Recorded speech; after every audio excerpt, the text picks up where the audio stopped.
Sir, paano po yung sum and product ay 12/8 and 10/8? Paano po makukuha yung roots niya po? Okay, so ang question, ikinoment ito sa ating TikTok. Ayan. So kung may question po kayo ay wag po kayong mahihiya, i-comment nyo lang or i-PM nyo po ako sa messenger ko. Ayan, sa Facebook ko, RJ Enseñado. Ayan yung YouTube and TikTok. Okay, so sagutan na natin ito. Ang hinahanap natin dito ay yung roots. Paano daw makukuha ang roots? Ayan, so roots ang hinahanap.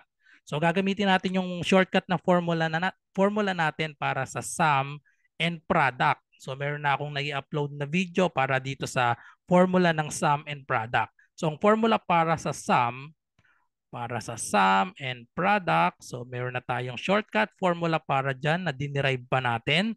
Ang sum x sub 1 plus x sub 2 equal yan sa negative b over a. So tapos ang product naman, x sub 1 times x sub 2 ay equal yan sa c over a. So yung shortcut nga doon is negative baka. Okay?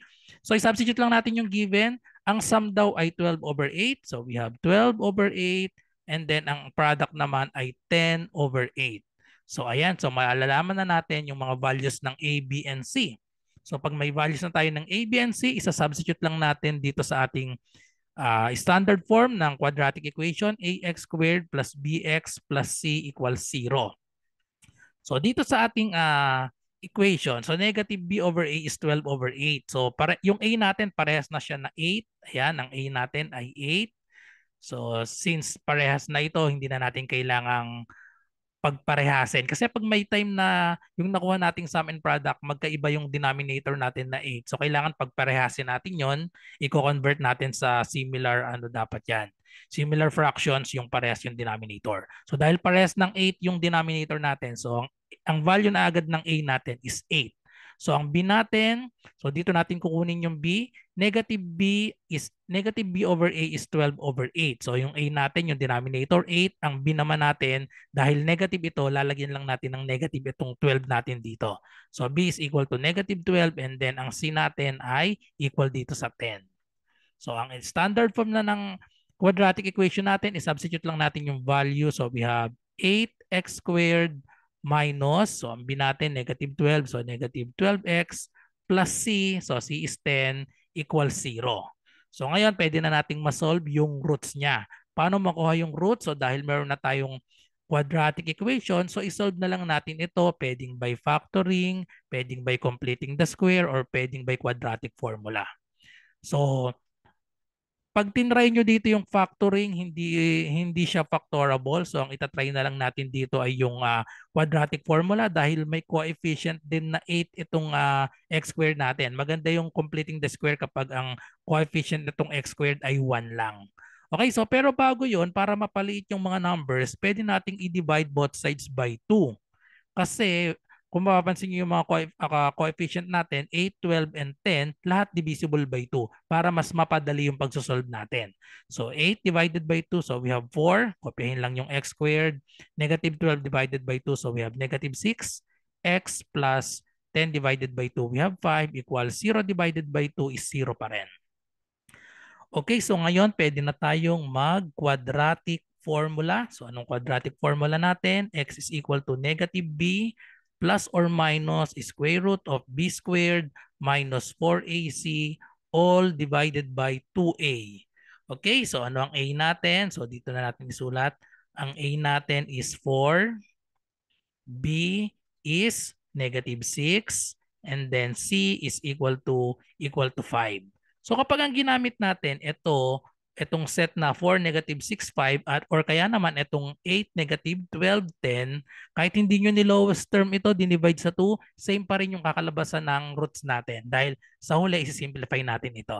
Okay? So ulitin natin, kahit 4, negative 6, 5 or 8, negative 12, 10, parehas din yung kakalabasan ng roots natin. Okay, so solve natin, substitute lang dito. So we have negative, the value of p is negative 6. So madadalawa yung negative sign natin. Plus or minus square root of b squared. So we have negative 6. I-parenthesis natin para malinaw. Negative 6 squared minus 4. And then a is 4. And then ang c natin ay 5. Okay, so all over 2a. So we have 2. The value of a is 4. So simplify lang natin. x equals negative times negative 6, so positive 6 na siya, plus or minus square root of, so unahin na natin itong denominator, 2 times 4, we have 8. So ito, i-simplify, i-solve na natin dito yung radicand natin. So negative 6 times negative 6, so itong part na to ay magiging 36 na siya. And then minus 4 times 4, or unahin natin itong 4 times 5. 4 times 5 is 20. So 4 times 5, 20 times 4, so that is equal to 80. Okay? Then subtract natin 36 minus 80. So parang imaginary yung kakalabasan ng ano natin. So we have 36 minus 80, that is equal to negative 44. Okay, so tandaan, ang square root of negative 44 equal po yan sa square root of 44 times square root of negative 1. Tapos ang square root of negative 1 ay, ang symbol para dyan ay imaginary, I. Okay, so tapos itong 44, pwede nating isulat itong 44 nang i-factor natin yung 4 kasi perfect square yung 4. So we have x equals 6 plus or minus, sulat natin yung 44 as 4 times 10. Tapos yung negative, so ang square root of negative 1 ay nga, so ilagay na natin yung I dito. Tandaan yung I nasa labas dapat ng square root. Pwedeng ilagay dito sa harapan, pwede naman dito sa ulihan. Okay, so over 8. And then, dahil ang 4 ay perfect square, makakalabas itong 4, magiging na siyang square root of 4, magiging 2. So we have 6 plus or minus. So yung iba nga yung I dito sinusulat, square root of 4, 2. Pwedeng yung I dito natin isulat sa harap para malinaw na nakahiwalay siya dito sa square root. So square root of 10 na lang ang matitira dahil yung 4 lumabas na, naging 2 na lang siya.